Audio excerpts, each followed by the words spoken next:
After years of feeling like a stranger in my own marriage, I met someone who made me feel alive again. I knew it was wrong, but I also knew it was the only way out. One night, my husband found a love note in my purse. He read it, his hands trembling. Who wrote this? I looked at him, unapologetic. The man who's teaching me how to love again. He stared at me, speechless. Then I handed him the divorce papers and said, "It's time we stop pretending." I never thought I'd be the kind of woman who cheats. I used to hear stories about it, someone's coworker, a friend's cousin, my own mother whispering about a woman from church who stepped out on her husband. The women were always painted as villains. Selfish. Heartless. Destroyers of good men. I believed that. Until I became one of them. I married Mark when I was 24. We were in love, or at least, we thought we were. The kind of love that makes you believe you'll never be like those people. We had the same goals, the same ideas about life. He was the safe choice, stable, responsible, kind. The kind of man you marry when you want a home, a family, a future that doesn't feel like chaos. And for a while, it worked. But love doesn't die all at once. It erodes, slowly, piece by piece, until one day you wake up and realize you're just going through the motions. At first, it was small things. Less laughter. Shorter conversations. We still kissed, still slept in the same bed, still had sex. But there was no warmth in it. No passion. No urgency. It was a routine, something to check off the list. He'd peck my lips before work, and it felt no different than the way he'd shut off a light switch. Then, the distance grew. He stopped looking at me. Not in a dramatic, cold shoulder kind of way. Just, indifference. I'd sit across from him at dinner, and he'd be scrolling on his phone. I'd try to talk, and he'd nod, distracted, like I was background noise. After a while, I stopped trying. I told myself it was normal. This is what happens in long-term relationships, right? Love changes. The honeymoon phase fades. You get comfortable. But that was the lie I told myself for years, until I didn't even recognize who we were anymore. Then I met James. It was at a work conference in Chicago. He was older than me, maybe by 10 years, but he carried himself like a man who had nothing to prove. Confident without being arrogant. He had that presence, the kind that makes a room quiet just by walking in. But it wasn't his looks or his voice that got me.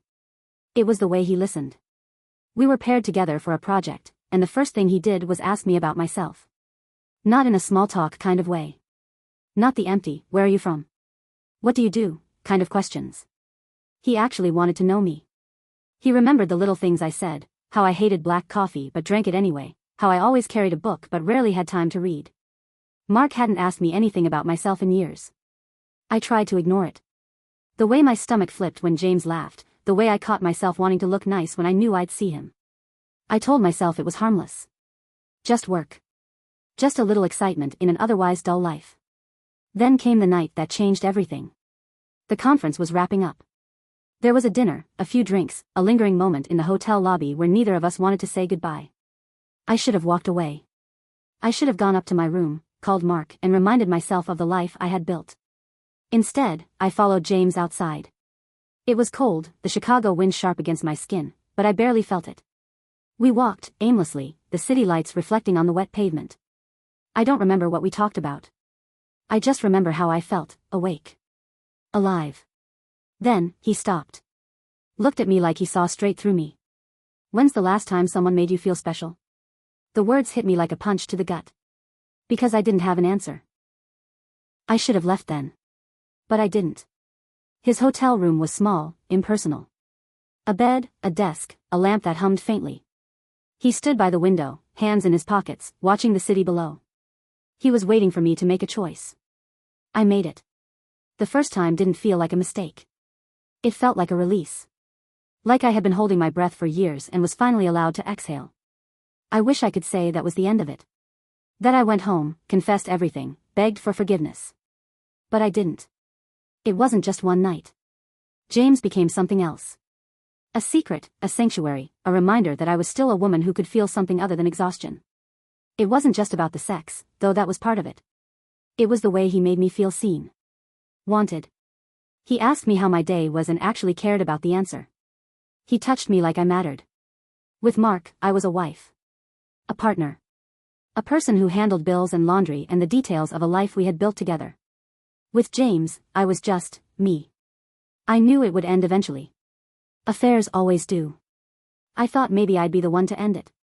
Maybe I'd get caught. Maybe I'd finally work up the courage to tell Mark the truth. I didn't have to. Because Mark found the note. It was a stupid mistake. A carelessness I should have known better than to make. I had tucked a handwritten letter from James into my purse, meaning to throw it away later. I forgot. Mark found it while looking for my keys. When I came home that night, he was at the kitchen table. The note was open in front of him. His hands were trembling. Who wrote this? His voice was quiet. Too quiet. I could have lied. I could have said it was from a friend, a coworker. I could have tried to cover it up. But I didn't. I just looked at him and said, the man who's teaching me how to love again. He stared at me, eyes wide, like I had become a stranger. Maybe I had. Silence stretched between us, thick and suffocating. The kind of silence that makes your ears ring. You're serious, he finally said. I nodded. His face crumbled. I reached into my purse and pulled out an envelope. Divorce papers. I had been carrying them for weeks. I set them down in front of him. It's time we stop pretending, I said. Mark didn't move. Didn't yell. Didn't throw things or call me names. He just sat there, staring at the papers like they held some answer he hadn't been looking for. And I waited. Because no matter how this ended, I knew one thing for certain, our marriage was already over. I just needed to know if he was going to be the one to sign it. Mark didn't sign the papers. Not that night. Not the next day. Not the next week. He left them on the kitchen table, untouched, like some sick reminder that my life was in limbo. He didn't ask questions. He didn't yell. He didn't even sleep in the guest room. He acted like nothing had happened. At first, I thought he was in shock. That he needed time to process. But then days turned into weeks, and I realized something. He wasn't going to let me go that easily. One night, I came home late from work, expecting the usual silence. Instead, Mark was waiting for me in the living room. A bottle of wine on the table. 2 glasses. Candles. Like it was a date night. Sit, he said. His voice was calm. Too calm. I hesitated. Mark, what is this? He smiled, but it didn't reach his eyes.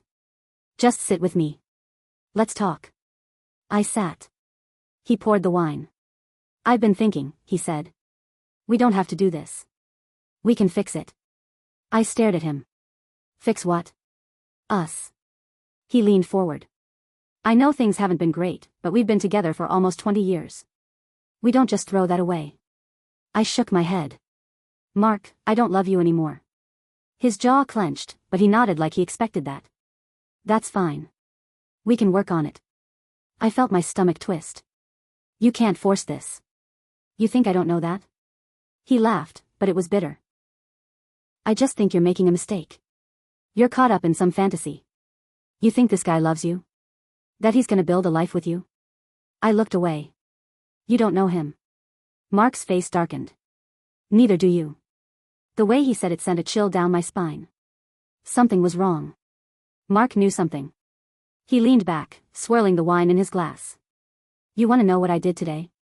I didn't answer. I did some digging. He tilted his head. James, right? That's his name? My hands felt cold. Guess what I found out? Mark grinned, like this was all some game. He's married. My heart stopped. No, I shook my head. That's not possible. Oh, it is. Mark took out his phone and slid it across the table.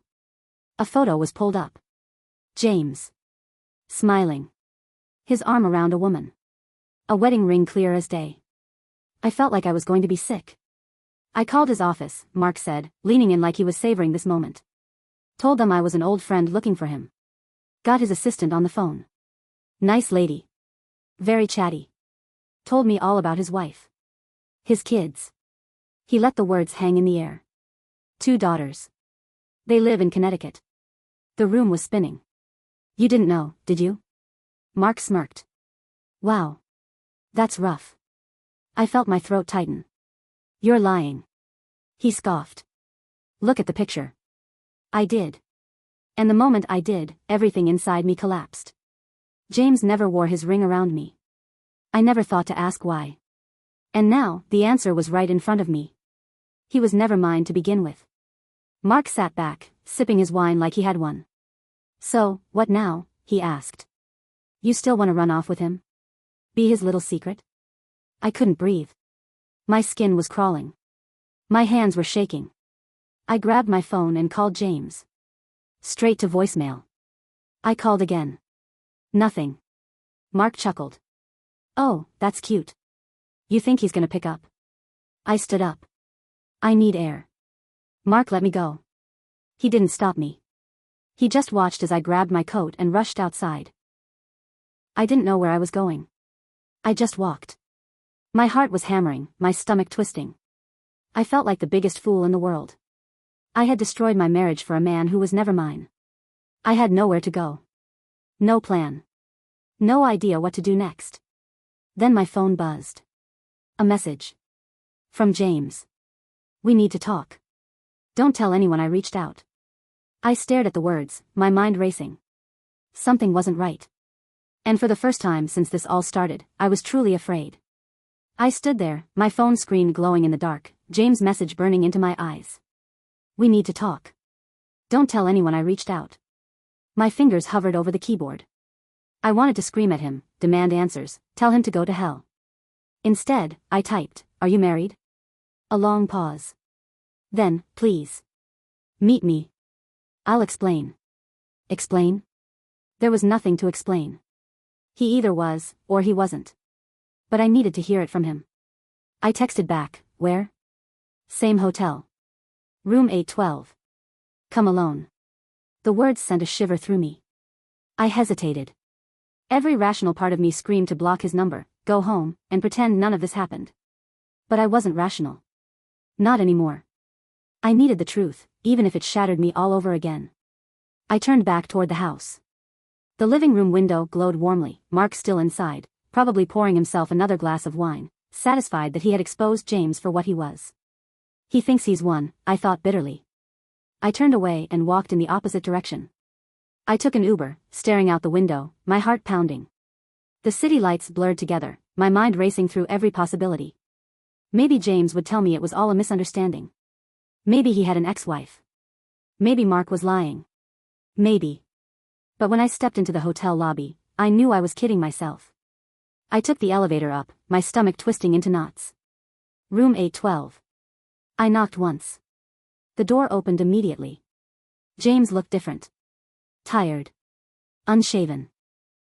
His shirt wrinkled, his tie loosened. There was no confidence in his posture now, no charm in his eyes. "Come in," he said quietly, stepping aside. I did.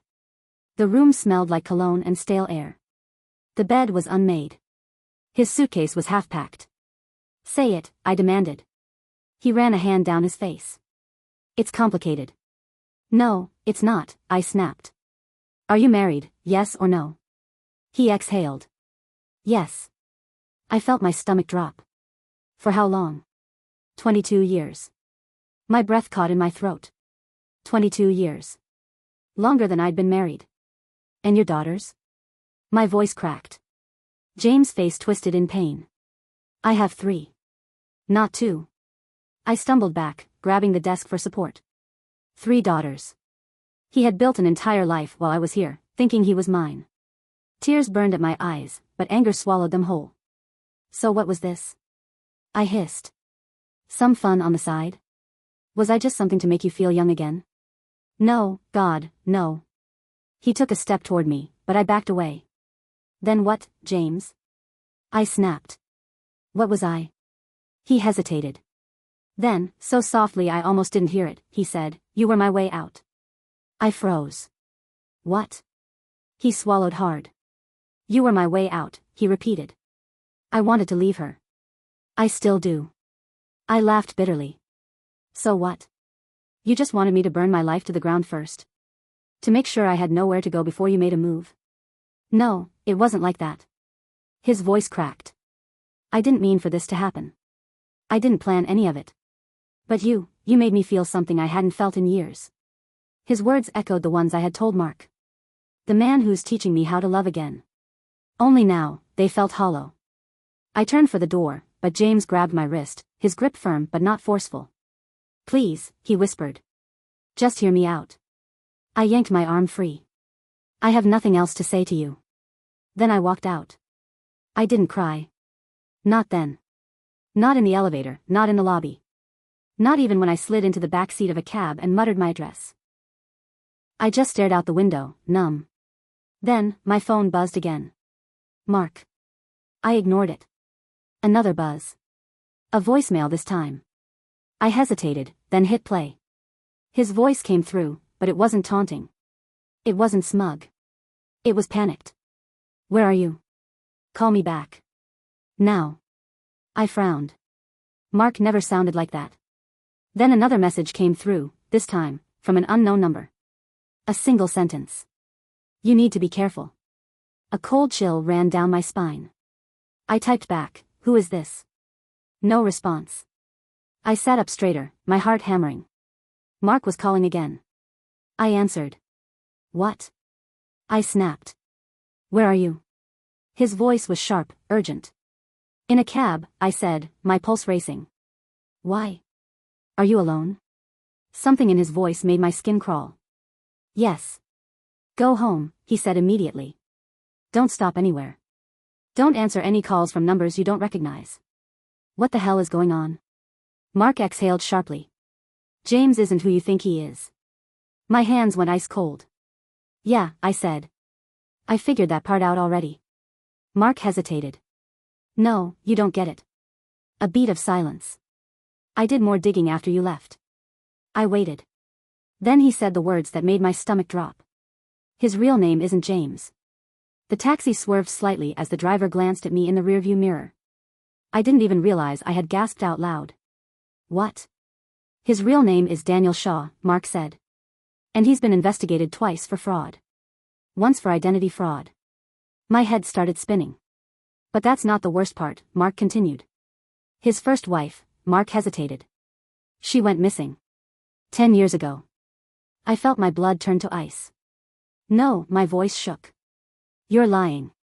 "I wish I was." Mark's voice was deadly serious. "Her body was never found." I pressed a hand to my mouth, my breath coming in short gasps. Then Mark's voice dropped to a whisper. "And the last person to see her alive? Said she got into a taxi. After meeting him at a hotel." A shiver ran down my spine. I turned, looking at the taxi driver in front of me. And that's when I saw it. A small, gold wedding band on his left hand. A ring identical to the one James, Daniel, had worn in the photo. The driver met my eyes in the rearview mirror. And he smiled. My breath locked in my throat. The driver, James? Daniel, kept his hands on the wheel, his fingers tapping lightly against the leather. The same way James used to when we sat in cafes, talking about life, about how we both felt trapped. Trapped. I was trapped. 1,000 thoughts crashed into my mind all at once. Run. Scream.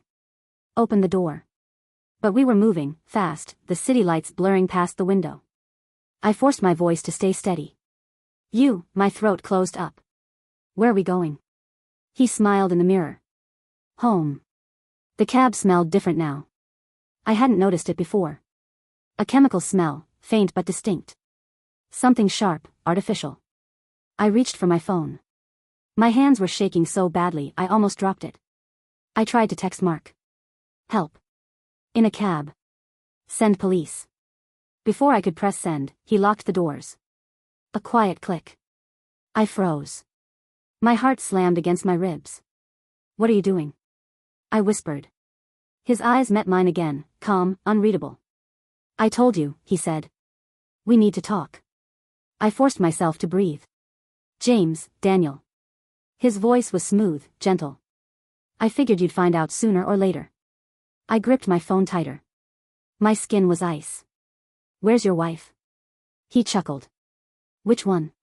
Something snapped in my chest. "You killed her, didn't you?"